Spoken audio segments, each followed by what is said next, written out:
Alright kids, here's what's going on. Yes, this is a breakfast burrito. It's tofu actually. Tofu burrito, you guys want to see it?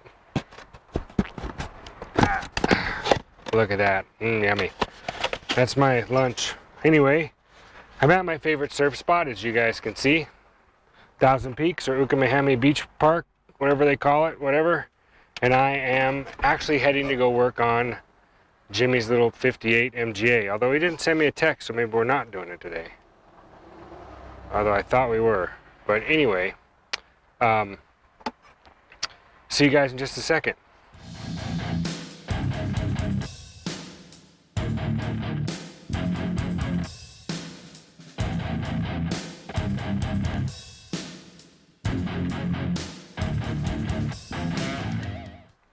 And scene, we're back. Okay, so I'm at the beach, firing it up. First things first, I wanted to say thank you to everybody that's wished me a happy birthday yesterday, which today is Wednesday. You guys will be seeing it on Thursday. Tuesday was my birthday, the 14th. I turned 47, as my sister so wonderfully put out there. I'm still 15 in my head. Don't worry about that. I didn't get any older. And let's see. Yeah, that's about it.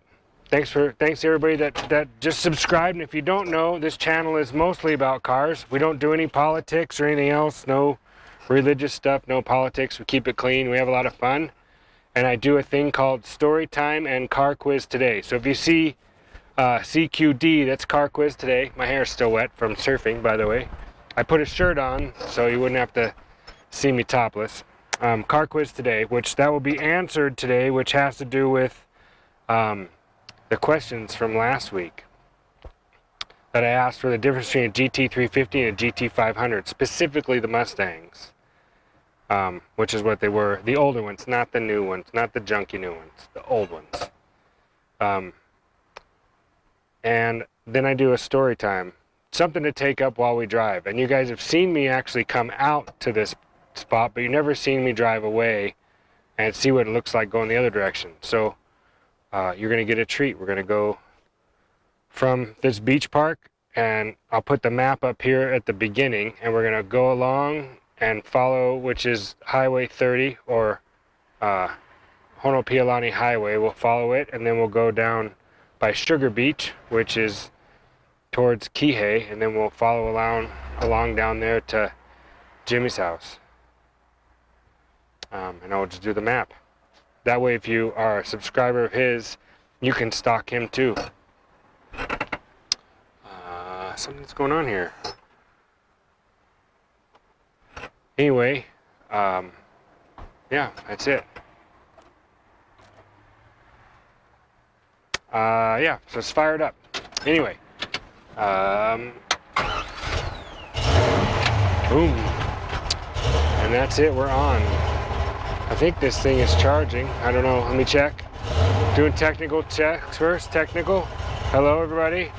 You guys are right there, see ya? Aren't you cute? Okay, hope you can hear me. Driving away in my 1957 150 Chevrolet. Here's a bunch of beach guys. It's my friend Chris right there. See you, Chris. Aloha. Bye, Jenna.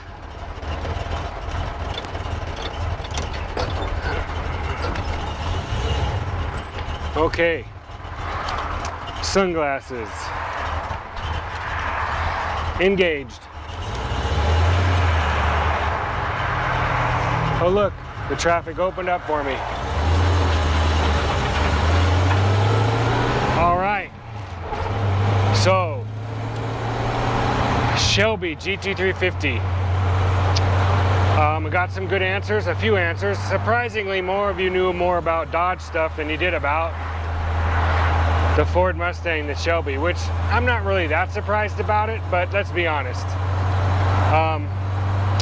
So the GT350 is a small block car and the 500 is a big block car.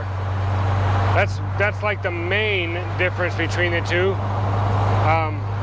The 350 came out in '66. And ironically, they were the GT350H. So it's a Shelby, but Shelby did a deal with Mustang and Ford and with Hertz Rent-A-Car. So the GT350H stood for Hertz Rent-A-Car. And some of those were Paxton supercharged cars, and some of them weren't, but most of them were hot. What happened to a lot of them, and people will say it didn't happen, but it did, was guys would rent the Mustang, and they called them was a rent-a-racer. So they would rent it, bring it home, swap the motor and tranny out with their Mustang at home, and then put the motor and tranny, the 2-barrel 289 or whatever, and send it right back to, they'd return the rental car without its number matching motor. So if you want to know what happened to a lot of those numbers matching GT350H cars, that's what happened. In fact, it's so funny that in 1967, General Motors was the new Hertz rental car, and all of those, most of those were Camaros, and most of them were 2-barrel 327s with power glides. None of them were hot rods because they learned their lesson from the Ford. They looked like an SS car. They were black with red interior and kind of cool, but a lot of them had automatics on the column with power glides and a 327 or 283, but most 327. Anyway, where are we going? All right, so the GT500 was when they introduced the big block into that, and so that would be basically that you've heard of the KR and all that stuff, the K code and KR, GT500. Those are all big block 428 cars. I heard rumor there was some 427 Shelby GT500s. I don't know about that. But that brings me along to the story time I was going to tell you last week about, you know, I said the disappointment about hot rods and whatnot. And yes, we're going through a tunnel. Eisenhower. The disappointment of when I first found out that you could get a muscle car without a V8 and single exhaust, and I mean, an automatic was bad enough to me, but, you know, with a V8. And the same thing happened. My dad and I, we went to look at a GT350, a 68. It was gorgeous. A real Shelby car, you can tell. Had the cage, his signature was on. If you open the trunk, there's inside the sail panel, he signed a Shelby car in there. That's where a lot of them were signed. So this one had all the Shelby stuff. Open the hood, and it was a small block car, obviously, and it had the Cobra valve covers on it and the big Cobra oval air cleaner, which every time I'd ever seen that big oval air cleaner, I expected to see 2 4-barrels. I saw 1 2-barrel. Yep, someone's going to disagree with me and tell me they never made a 2-barrel one. This was an original numbers matching 302 car with a 2-barrel 302 power glide. So basically it was a Shelby without the hot rod Shelby motor, but it had all the goodies. I was pretty disappointed, and I was glad my dad didn't buy it, because that just would have been, I mean, it would have been cool, but it wouldn't have been cool to me. You know, I'd have known I'd have had a GT350, but not a GT350. You know what I mean? Like, to me it was like, no, not working for me. So that's that story. My sister reminded a story. If you guys go back and look at her, she commented on the last quick video I had about me buying my Muncie 4-speed, M20 by the way, so now I have 2. I got it for the wider gear ratio, by the way, so because this is an M21 close ratio, and with my high gears in the rear end, I need to lower first gear and second gear. I need to lower gear split so I can get out of the hole easier than slipping the clutch with this. So anyway, my sister, and I had forgotten all about this, so I took my driving test in the 57. You guys know that. She took it too, but I took her around the route, and she said this, and I told her everything that guy was going to try and do sneaky, and she ended up with the same guy. I don't remember if she got the same score or if she passed better than me. I'll have to ask her. Steph, did you pass with a better score than I did? You probably did, because I showed her all that stuff. But that's the way it was. Growing up with my sister, we hardly fought. My sister and I didn't fight very much. When I was about, I don't know, maybe 5 or 6, when the kid's still real impressionable, you know, I was like picking on her and stuff when I was little, and my grandpa told me, and this is for you young men that are watching this who have sisters, my grandpa told me when I was little, he said, you love your sister? And I said, yeah. And he said, well, you know, someday she's going to look for a husband. She's going to get married. And I was like, okay, whatever. I didn't care. You know, yeah, that's great. And she said, well, God puts little brothers or older brothers with little sisters so they can teach her what to look for in a husband or a boyfriend. And I was like, I didn't know what you were talking about. I had no clue what my grandpa was talking about. And he explained to me, he's like, do you want her to marry somebody that picks on her and beats on her like you do? And I was like, no. And he said, well, then you should treat her right, the way that she should be treated, so she'll know when she marries somebody that he treats her nice to her. And so from that point on, I was always really nice to my sister. I wanted her to find a really good guy. And luckily, because I'm such a great older brother, she found this guy, Steve. And you're welcome, Steph, for teaching you how to look for a good man. Because Steve's a great guy. My brother-in-law, who is a gearhead, by the way, I love him to death. Their success has nothing to do with me, but I'll claim it a little bit just because it's funny. Not really. It's funny to me. It may not be funny to you guys, but it's hilarious to me. Anyway, so while we were growing up, I did stuff like that for my sister all the time. Yes, I did take her car and go cruise it. Yes, I did do that. So it wasn't like 100% the perfect big brother, but you know, in high school, before she got her driver's license and I had mine in my first car, I would just take her places to escape our tyrant parents. We didn't have tyrant parents, not at all. We had wonderful growing up. We had a great life growing up. I just, you know, when you're a teenager, you know, you want to like escape and get away and be free and independent. And so I would go grab her and be like, let's escape. Where do you want to go? And she'd want to go pick up her friends. So we'd go pick up her friends. And they would always want to go to Taco Bell. Go to Taco Bell, they would get whatever they got, and then they would drink Dr. Pepper. Little known fact about my sister, she has a drinking problem. That's right, she will spill whatever she's drinking, like coffee stains on homework, on her books, on her shirt. She'll have a Dr. Pepper stain or coffee stain. I don't know if she still has that trouble, but she did when we were younger. She spilled a lot. Anyway, I love my sister. I love her a lot. I remember one time I had left home already, and I was kind of a rebellious kid. I left home and I was off doing my own thing, and I hadn't seen her in a while. And she was working at this video store called Video Maniacs. It was kind of a, I don't know. Do you guys remember that movie from the 90s or 80s or whatever? My wife tells me we call it like Empire Records. It was kind of like that. It was kind of like an edgy kind of a place. It was a bunch of cool stuff, and she was real bubbly and, you know, friendly. And I walked through the door and she just freaked out. Brad, she always said, my brother, and she runs over and she used to give me big old hugs. I miss that.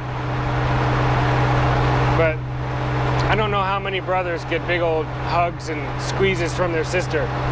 But the one thing you shouldn't do as brothers is you should teach your sister how to defend herself, but don't let her use you for punching practice. Because my sister would want to practice on me sometimes. She's like, can I hit you? And I'm like, yeah, sure. I'm a big football player. I'm a big tough guy. Go ahead, Steph, hit me. She wailed me one time and knocked me down. And she's like, was that a good hit? And I was like, yep, knocked the wind right out of me. Good hit. It's a good hit. Great hit. Good job, Steph. So many fun memories with my sister. Anyway. Let's see. What other story time stuff? Now, you guys see the ocean down there? You see those 3 stacks over there? 1, 2, 3? That is our main power station for the island. And it is powered off of diesel. There's big gas or diesel turbines in there. And so they just burn diesel. It's kind of a monopoly. I won't get into the politics of it, but that's what they do. They burn diesel. But they're starting to do lots of solar, and we have wind farms and stuff, trying to get away from all that. But anyway, what other stories can I tell you?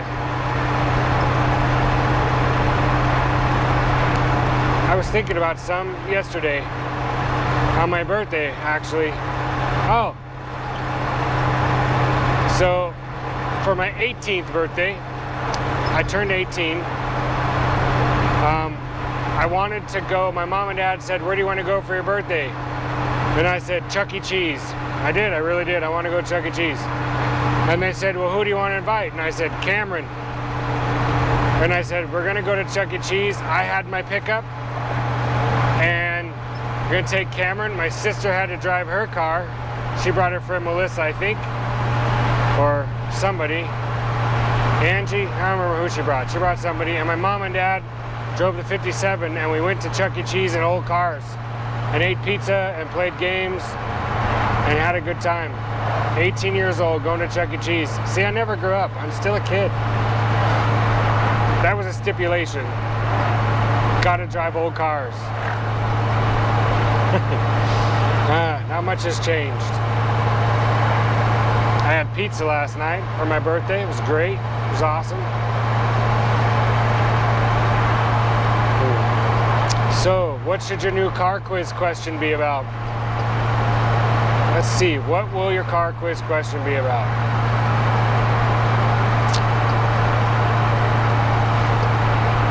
I thought of a good one yesterday. I can't remember what it is.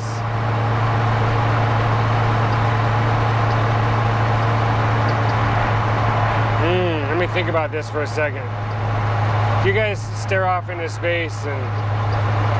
Oh, by the way, the reason this fence is up right here is to keep the sea turtles from crossing the highway and going and laying eggs over here in the pond, because then the little turtles try and migrate back across and they get squished. So that keeps them over on the ocean side. Let's see, what should my question be?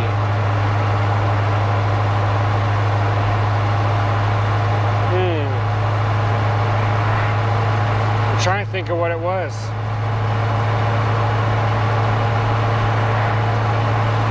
It was kind of along the lines of more Ford stuff, because oh, I know what it was. It's Chevy stuff. You guys have heard of I remember, here's what it is. Okay, so you guys have heard the term, maybe you haven't. You can Google it. You've heard the term for referring to small block Chevrolet connecting rods as pink rods. I want you to tell me why they were called pink rods. That's it. That's your question. What does pink refer to when you're talking about pink connecting rods for a small block Chevrolet?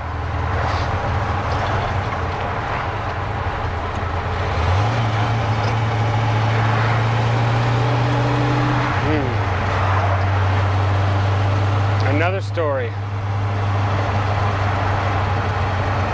Did I tell you the story about the time the drive shaft broke off from the truck and pole vaulted it? I didn't. Okay, I'll tell you that story.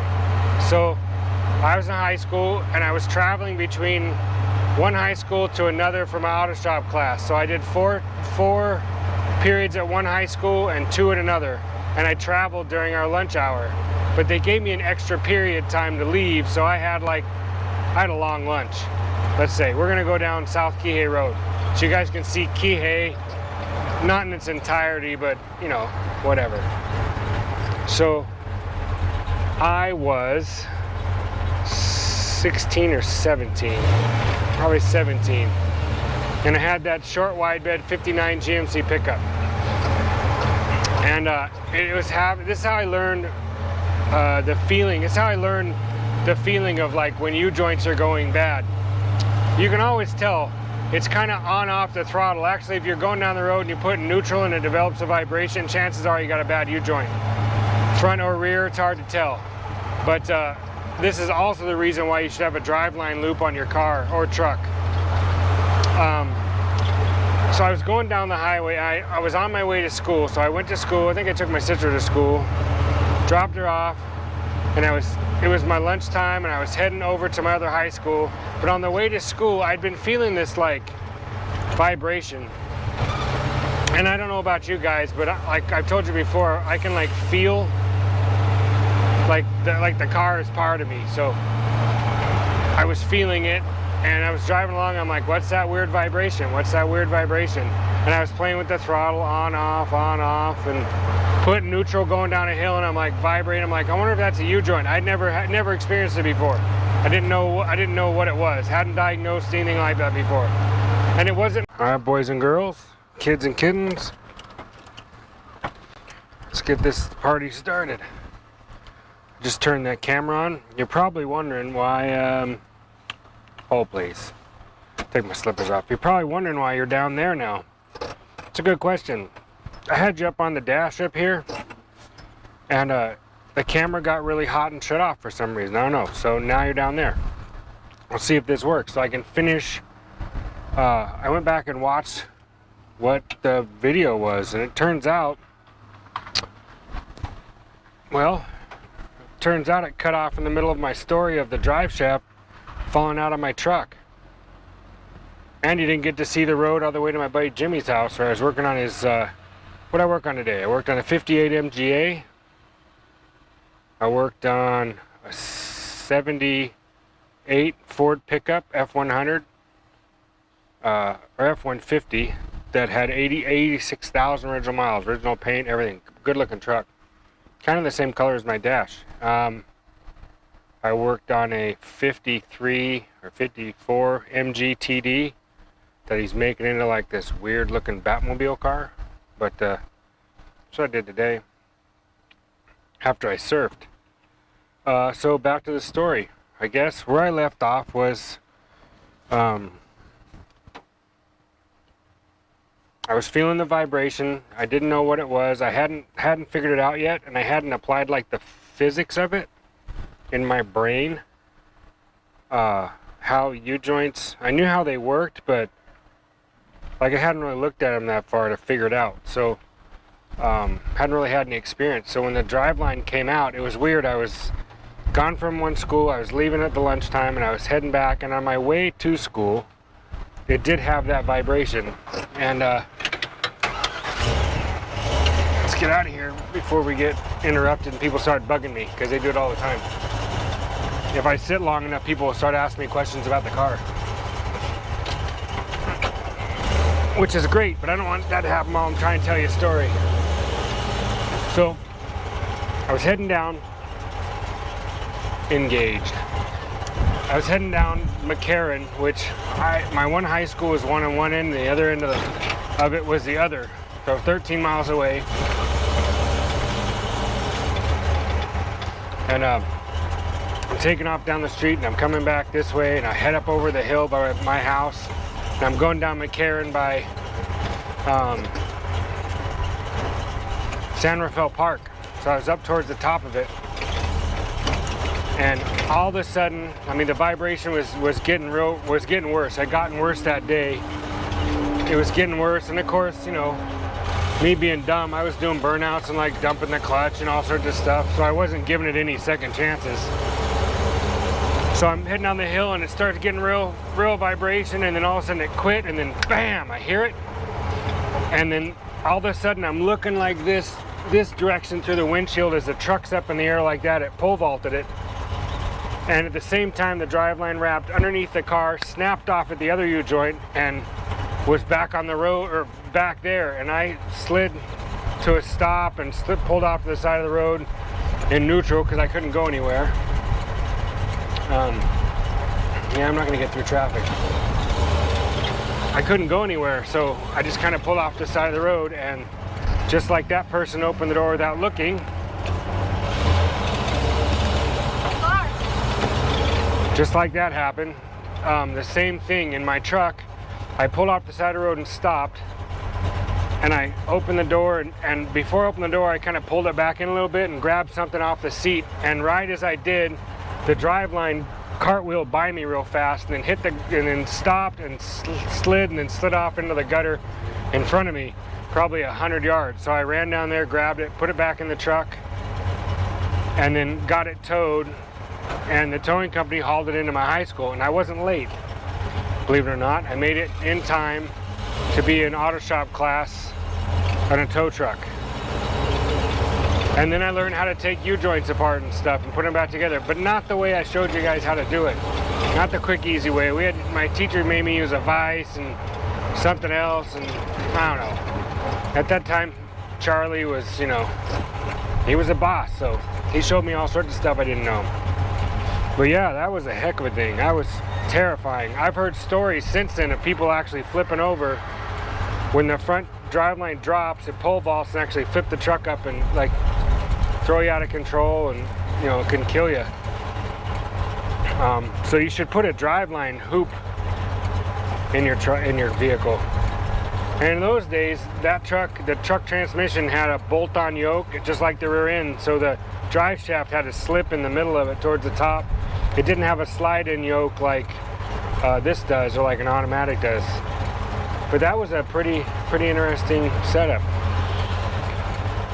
This video is kind of long in the tooth, kind of like me getting old, long in the tooth, but I wanted to hang out and give you guys a story or something, and show you guys my town. Right now I'm in the middle of Kahului downtown, and staring at a gas station that's closed. It used to be a Shell station. You used to be able to buy pineapples on the top floor up there, and then you could send them on an airplane. Maui Gold pineapples, you used to be able to send them on an airplane, and you could buy Lays, flour Lays up there. That was years ago. I haven't had that in a while. Anyway, I guess that's it. Have to figure out something else. I'm really happy. Thank you to everybody that's with me. Wished me a happy birthday. It's kind of weird. It's kind of weird being 47 but only being 15, you know? I look in the mirror and I think, what happened to that? What happened to you? You got weird looking. Anyway, I'll see you guys later. Aloha.